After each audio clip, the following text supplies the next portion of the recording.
Professor Carlos, your question, please. Hi, good evening, everyone. Thank you so much for the 4 presidential candidates who had both the political commitment and the political courage to be part of this conversation.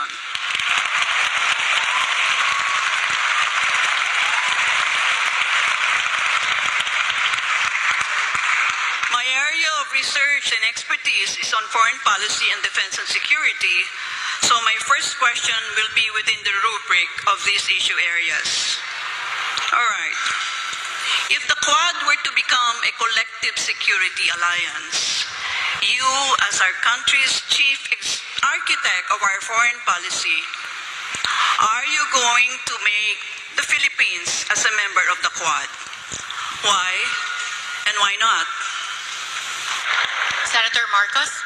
Yes, I think any of these agreements we should, of course, encourage as long as it is very clear to us what is the advantage to the Philippines.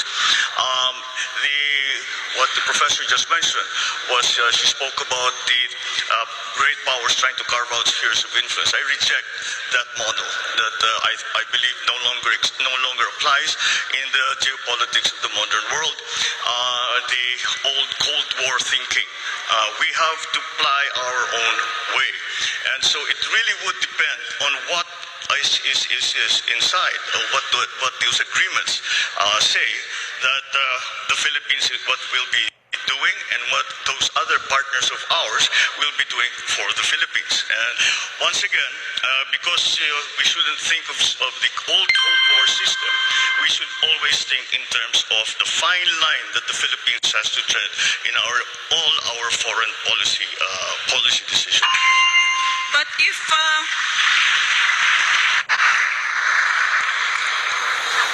Mr. Marcos, if you reject the concept of spheres of influence, does that mean you're going to scuttle the Mutual Defense Treaty when you become President of the Republic? By no means. Linked to the United States of America as a defense ally.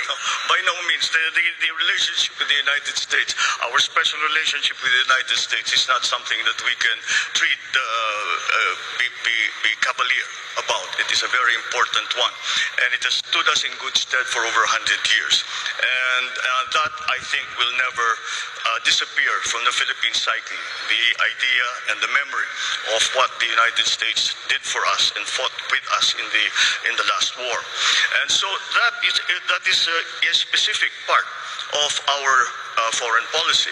But then, as we approach, we know that we are a hot spot right now. The West Philippine Sea is a hot spot in geopolitics right now.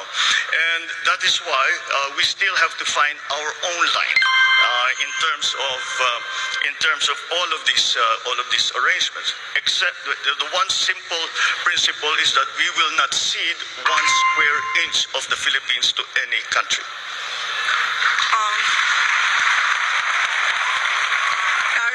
I have time for one more follow-up with Mr. Marcos? Yes, Professor Carlos. Yeah. Okay. If that is the stance that you have taken, Mr. Marcos, suppose you have a situation where China is trying to, take us in, embrace us within its sphere of influence. How would you react as our chief architect of our foreign policy? Once again, in terms of specifically to China, the correct approach still seems to be one of engagement. And no matter what the superpowers are trying to do, we have to work in the interest of the Philippines, and we cannot allow ourselves to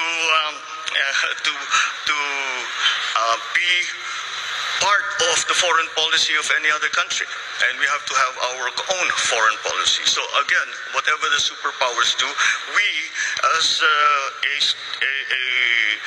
highly strategic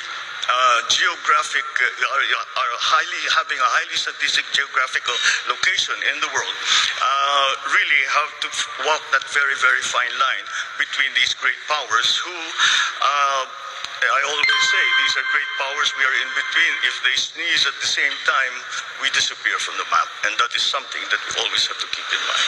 Thank you.